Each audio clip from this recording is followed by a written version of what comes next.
Hey, my class on Skillshare has just launched. It's about mother doughs, both focaccia and rough puff. And guess what? Today, I'm gonna give you a sneak peek.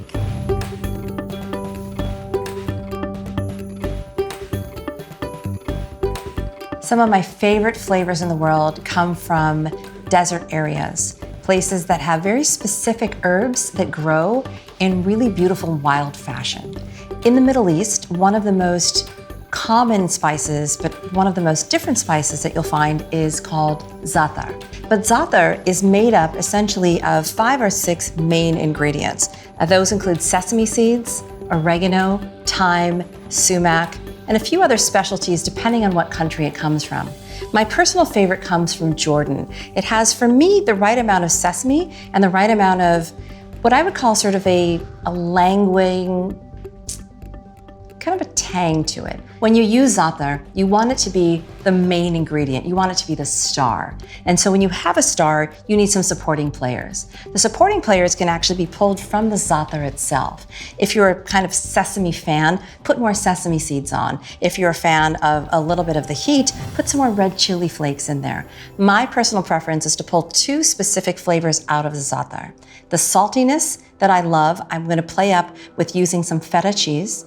And the other flavor that I really particularly am drawn to is thyme. Fresh thyme is gonna bring out, amplify, and sweeten the dried thyme that you have in the za'atar. Put it in some olive oil, stretch out the dough, make sure it gets to all the corners of the sheet that you're working in, and then play a little bit of piano.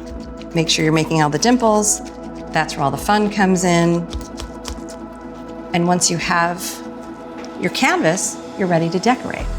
So take a spoon and take your za'atar and just lightly sprinkle. This is something, because we have so few ingredients on this focaccia, that you wanna make sure that every bit gets just a little bit covered. You don't want any pieces that don't get any of the za'atar. Once the za'atar is sprinkled on here, take your feta and lightly place large and small crumble, depending on kind of your preference, all over the focaccia dough. Feta is one of those really beautiful cheeses that's sweet and definitely salty, and also has the opportunity to be slightly melty, but can keep its form. I actually like it when it's in larger chunks because you kind of bite into it and really have that feta experience. Feta can either be made with goat's milk or sheep's milk. My preference is with sheep's milk, and the reason why is because it's a little less sharp. All right, now that I have the cheese on here, remembering that it's actually pretty salty, depending on your level of salt preference and depending on kind of what you want, you can put a little bit of the Maldon salt, remembering again that this Maldon salt, or the fleur de sel, which is this flaky salt, isn't actually going to melt in. It's going to still give you a little bit of a salty crunch. I typically don't put too much on because you don't want to overwhelm the palate with any one particular thing. You don't want it to be too salty, you don't want it to be too sweet, too spicy, so you can do this. You can also sort of pass on it if you decide to. Looking at the focaccia, it looks like it's a little bit dry in a few places, and that sort of will drive the decision as to whether or not you want to put a tiny little bit more of olive oil in some places on the focaccia. After that, you want to end with, again, sort of the lightest things. Remember, biggest to smallest, heaviest to lightest. And the lightest thing that we have are the fresh herbs. And this fresh thyme is just fantastic. I love using fresh spices. They just have a personality of their own, and they just stand up to anything. They can stand up to feta cheese, they can stand up to roasted vegetables, just really so lovely. Now that the fresh is on there, I'm gonna start and end with the same thing, which is a little bit of za'atar.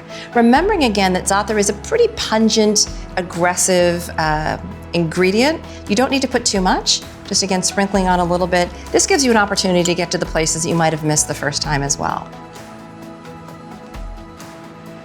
As simple as that. Now we have a Middle Eastern focaccia. We're gonna put it in the oven, same temperature, 425 convection or 450 regular oven, 20 minutes, rotate, 10 more minutes, and you got it.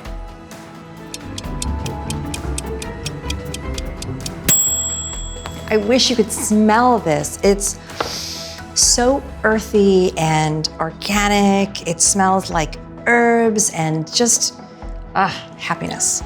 Let's taste it, because you know I can't wait. Again, make sure that you're not cutting on your cookie sheets themselves. This makes it a little bit harder to keep them longer.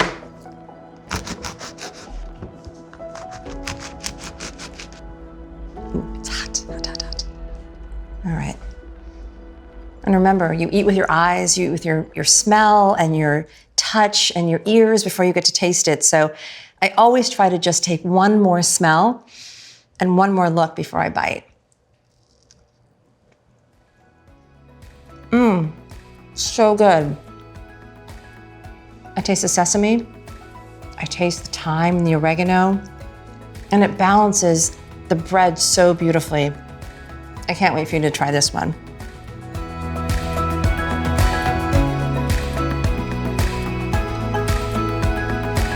You did it. Now I want to see what you made. Join me on my brand new class on Skillshare. Click the link below. I can't wait to see you there.